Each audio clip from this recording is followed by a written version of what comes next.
Estamos de volta com o nosso programa Eclésia dessa noite. Estamos falando sobre o sacerdócio, o ministério sacerdotal. Tu és sacerdote eternamente, é o tema do nosso programa Eclésia dessa noite. O padre Wander já deu uma introdução muito interessante no bloco anterior, já entendendo a relação do batismo, do ministério ou vocação batismal, né, relacionado com o sacerdócio batismal e também o sacerdócio ministerial, que é bem interessante. Se você perdeu, agora você vai esperar o nosso programa quando estiver disponível lá no nosso site, né, no portal da Rede Século XXI, porque lá é possível assistir todos os nossos programas, inclusive esse bloco anterior, com todo esse programa, estará disponível lá em breve. Mas prometi que logo na volta depois do intervalo, nesse bloco, perguntaria ao padre Wander, e já vou fazer essa pergunta direto, né? Quando que o sacerdócio foi instituído, de que maneira isso aconteceu? Eric, diácono Eric, o sacerdócio foi instituído na Quinta-feira Santa. Ali, na última ceia. Ao instituir o sacerdócio, Cristo institui juntamente a Santíssima Eucaristia. Ou seja, ao instituir a sua presença perpétua e definitiva entre nós, da maneira como ele quis ficar, através do augusto e santíssimo sacramento do altar, Cristo tem de instituir o sacerdócio, que é quem vai continuar as suas vezes, realizando o santo sacrifício do altar e os outros sacramentos e o perdão dos pecados, a confissão sacramental. Então, pontualmente, na Quinta-feira Santa, Cristo institui o sacerdócio ministerial. Ele cria, eu vou dizer um termo aqui bem simples para o nosso povo, ele cria os padres na Quinta-feira Santa. Certo. Nessa ocasião que Cristo pensou tudo isso, a gente pode ver na história que outros tipos de sacerdotes, de sacerdócio, já existiu de outras religiões antigas, né? As religiões antigas ou alguma outra expressão de sacerdotal que não seja cristão, tem alguma relação com o sacerdócio cristão ou nenhuma? Não, Eric. O que nós vamos ter relação com o sacerdócio cristão, que foi sendo preparado paulatinamente, porque assim, os sacerdotes pagãos das religiões antigas, no fundo era sempre essa ideia de um homem separado para ser a ponte entre aquele povo e uma divindade. Certo. E aí, em geral, falsas divindades, ok? Os sacerdotes pagãos, egípcios e assim por diante, muito mais bruxos, não? O sacerdócio pensado e querido por Deus, aqui que é fundamental, revelado por Deus. O sacerdócio só tem sentido porque é dado por Deus, revelado por Deus, entregue por Deus, como dom através de quem? Do seu Filho. Quem é o sacerdote? É Cristo. Só Ele, Eric, é o sacerdote eterno, sumo, perfeitíssimo, como o próprio São Paulo vai dedicar uma carta inteira. Eu convido aos nossos telespectadores a ir à Carta aos Hebreus. Certo. Uma obra-prima e que está inteiramente voltada ao sacerdócio de Cristo. Se bem que há controvérsias, não está 100% confirmado que essa carta é de Paulo, né? Então, ficamos com a voz da Igreja. Tá. Segundo o Concílio de Trento, ela é de São Paulo. Ela é de São Paulo. Há uma discussão sobre isso, mas a gente fica com a máxima de Trento, é isso? De Trento. Nós ficamos com a máxima de Trento. E aí o que acontece, diácono? A carta é muito clara. Nós participamos do sacerdócio de Cristo. Só Ele é o eterno e sumo sacerdote. Eu tenho aqui um livrinho, uma coletânea de orações. Deixa eu mostrar aqui para nossa câmera. Mostra aqui para a gente, por favor. E pode contando sobre esse livrinho. Esse livro é um tesouro precioso chamado Seleta de Orações, que me ajuda muito. E não liguem dele estar novinho, não, que eu trouxe para essa finalidade, para apresentá-lo mesmo. Mas que é uma riqueza. E as orações próprias para a exposição e bênção do Santíssimo, num determinado momento se reza pela santificação dos sacerdotes, Eric. E aqui, se me permitem, coloca claramente. Um segundo. Vamos lá, pelos sacerdotes. Ó Deus, que fizestes do vosso Filho único, sumo e eterno sacerdote, dai aos que ele escolheu, como ministros e dispensadores dos vossos mistérios, fidelidade à missão que receberam por nosso Senhor Jesus Cristo. E conclui sua oração. Nós participamos do sacerdócio eterno de Cristo, do qual os bispos têm a plenitude.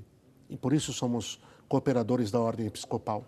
O que acontece, voltando à retomada da sua pergunta, é que no Antigo Testamento figuras pálidas, opacas, foram preparando o sacerdócio, o advento, a vinda do sacerdócio eterno e definitivo, o sacerdócio de Cristo. Como pré-figuração desse sacerdote? Pré-figurações opacas.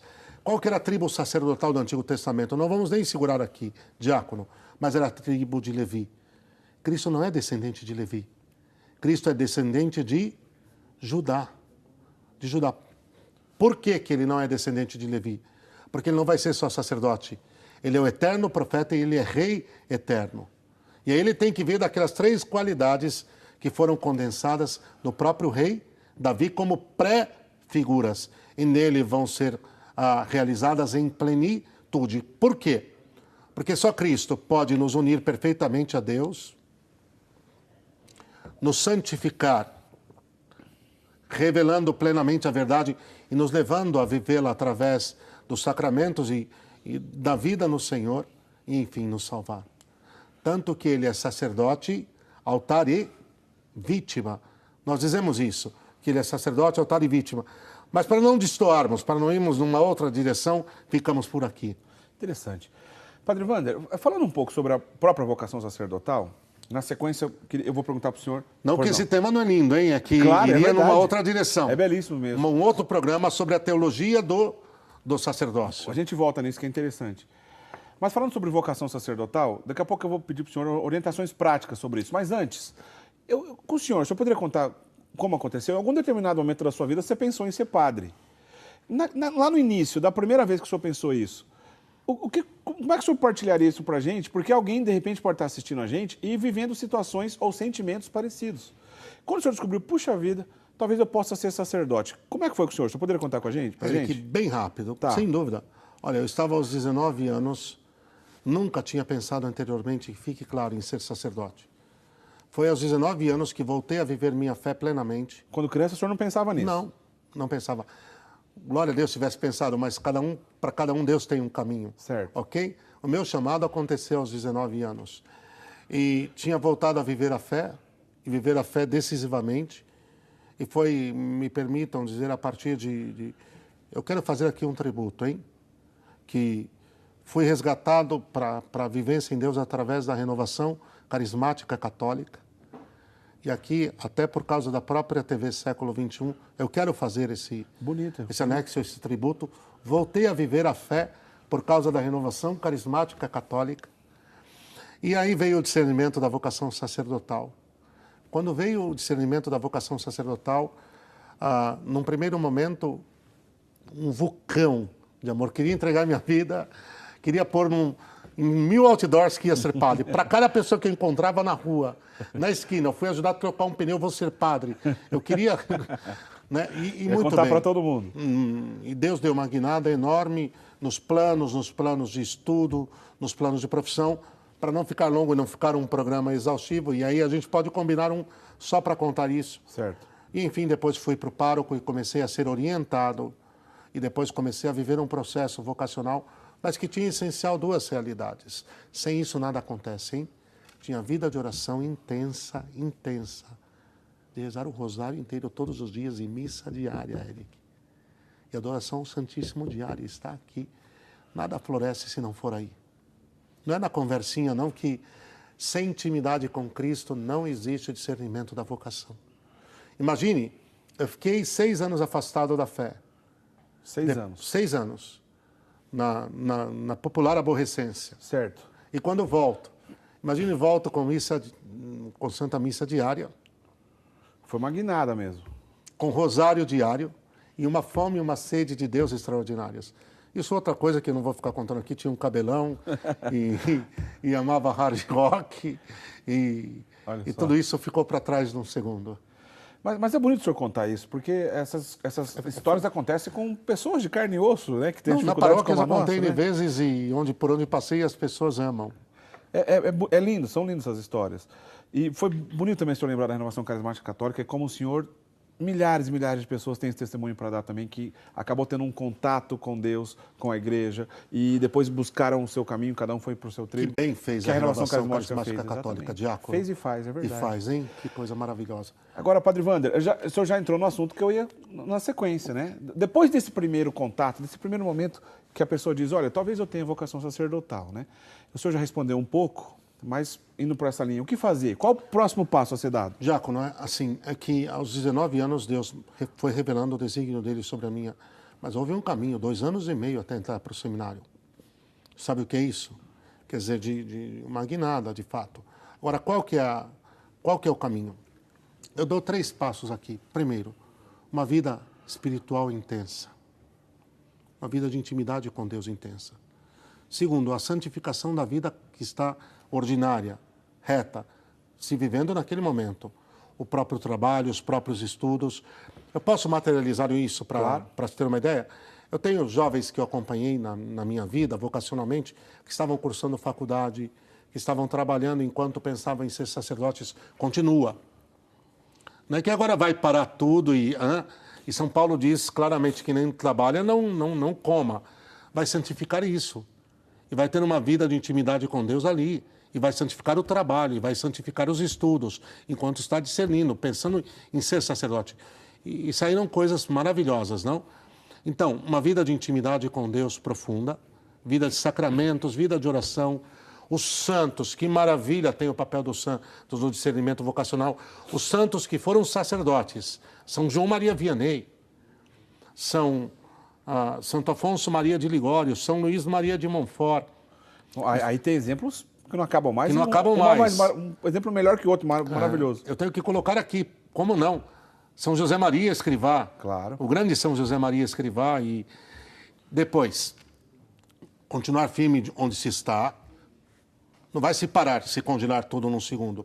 Eu creio assim, se é uma coisa de Damasco, que é uma coisa arrasadora, que Deus disse, para tudo e vem agora, para e para. Ok? Mas um diretor espiritual, um bom diretor espiritual é essencial. Esse discernimento é difícil dar esses passos sozinhos, né? Não, e não devem, né? Para não ser arrastado por euforia, Certo. por empolgação. Como eu conheci jovens que numa euforia, numa empolgação, e que pararam, pediram demissão, trancaram os estudos e entraram para o seminário e 6 meses depois estavam deixando. Pode ser até que tivesse a vocação, trabalharam mal, poliram mal esse primeiro processo. Por isso que uma vida de intimidade com Deus intensa, de sacramentos, de Santa Missa, de confissão quinzenal, Eric, de confissão quinzenal, de Santa Missa diária, se conseguir, de Santo Terço, de oração pessoal, um bom diretor. São João Bosco aconselhava isso. Em matéria de vocação, posso dizer o que ele falava? Em matéria de vocação, ok? Tempo, oração e um bom diretor espiritual. Interessante. Riquíssimo isso. Bom, a gente podia, a nossa conversa aqui por muitos caminhos, quando a gente fala de vocação sacerdotal e vocação religiosa também, porque em alguns casos a vocação religiosa, não necessariamente sacerdotal, também tem que dar esses passos, obviamente. Mas eu queria perguntar para o senhor, por exemplo, alguém que está assistindo a gente agora, que a família não professa a fé católica, e de repente ela nem tem condições, porque ainda não mora na casa dos pais, não tem liberdade plena, ou de certa forma é até perseguido pelo fato de estar optando pela fé católica. E ali, de repente, está nascendo uma vocação religiosa, ou talvez sacerdotal, a pessoa começa a sentir esses primeiros passos. Isso é possível de acontecer, né? E se a pessoa que está assistindo a gente agora, responda para ela, para essa pessoa que está assistindo, se essa pessoa vive essas condições, é possível ela chegar ao sacerdócio, se assim for o chamado dela, e nesse caso teria que ter um acompanhamento diferenciado? Excelente. Sua pergunta é espetacular. Sobre essa matéria, primeiramente eu quero agradecer, e como muitos devem agradecer, a minha família, que apoiou muito, sem tirar um segundo a liberdade, que apoiou muito, muito, apoiou enormemente. Quero agradecer de coração o quanto foram generosos, o quanto foram bons, sem tolir minha liberdade de discernimento um único segundo sequer, Eric. Que bom, que bênção, né? Que bênção. Agora, e casos de famílias que não professam o credo católico? É possível? Já vi muitos casos. Vai demandar um acompanhamento mais pormenorizado, mais bem cuidado, vai. Por quê? Porque dentro do próprio lar, do próprio ambiente de família, diácono, não se tem aquele calor do lar católico, que ajuda muito. Você pega grandes santos que tiveram lares maravilhosos e saíram de lares católicos maravilhosos. E ali onde se rezava o rosário, e onde a família inteira vivia a Santa Missa, e onde realmente os mandamentos da lei de Deus eram vividos e respeitados. Mas tem um detalhe disso tudo. Você pega grandes sacerdotes como foi Santo Afonso Maria de Ligório, que sim, veio de um lar católico. Certo. Não é que não tenha vindo. Mas quando disse que ia ser sacerdote, o pai o deserdou. O riscou de sua vida.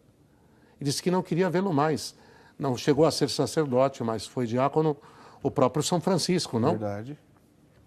O próprio São Francisco com o pai. São Luís Gonzaga, o pai não aceitou a vocação, também não chegou a ser sacerdote, mas foi ser religioso. É. São Geraldo Magela, que teve que pular na madrugada a janela do casebre onde ele vivia e deixaram um bilhetinho em cima da cama: mamãe, eu vado me fazer santo.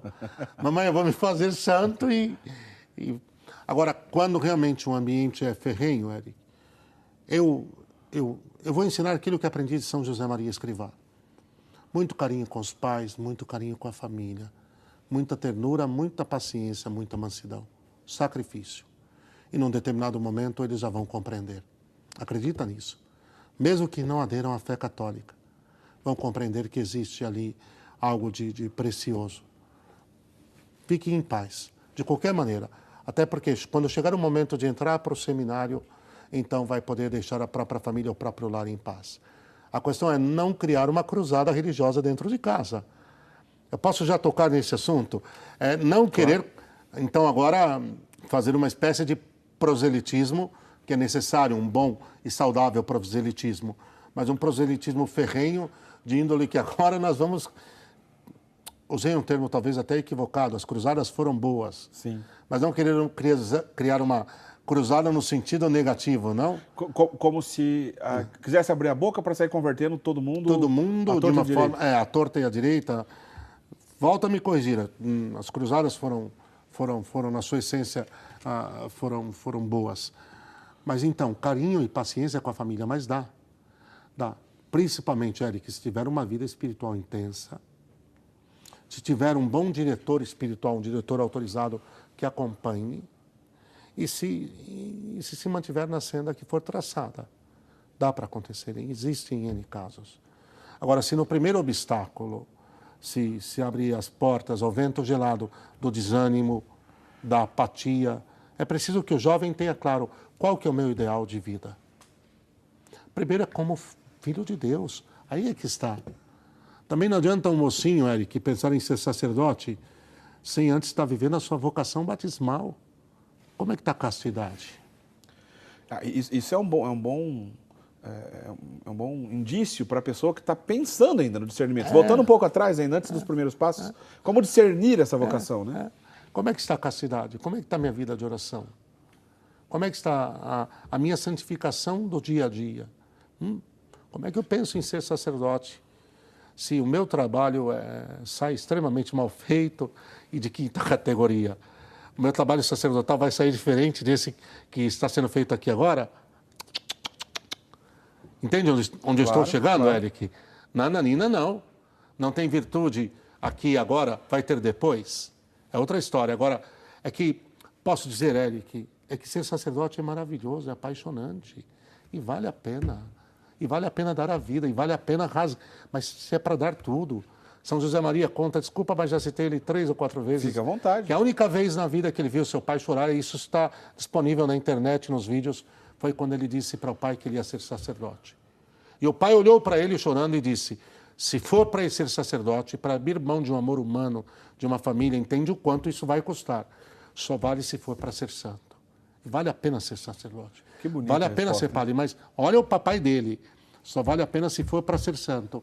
E se é para dar tudo, se é para dar 100%, vale. Agora, desculpa, meia boca não. Que bonito isso de São José Maria do pai, hein? O pai chorou. Que bonito. Só vai se for para ser santo. E ele seguiu. Ele seguiu. Não, foi bênção patriarcal do pai, não foi? Literalmente. Né? Foi bênção patriarcal. Padre Wander, vamos para mais um intervalo? Na volta, eu vou fazer a pergunta para o senhor já do sacerdote. Até porque muitas pessoas que assistem o nosso programa têm contato, obviamente, com o seu sacerdote, amam o seu sacerdote, o seu pároco. E muitos sacerdotes também assistem a gente. Se a gente pudesse traçar, né, que vale algumas regras, dicas, se é que pode dizer assim, que todo sacerdote deveria viver para ser um bom sacerdote, né? De que caminho a gente poderia falar sobre esse assunto? Como o senhor daria essa resposta? Aliás, vou fazer essa pergunta no próximo bloco. A gente vai para o intervalo agora. Na volta, o Padre Wander responde isso para a gente, então. O que é preciso ser feito para, uma vez sacerdote, viver bem essa vocação? Não sai daí, a gente volta já já.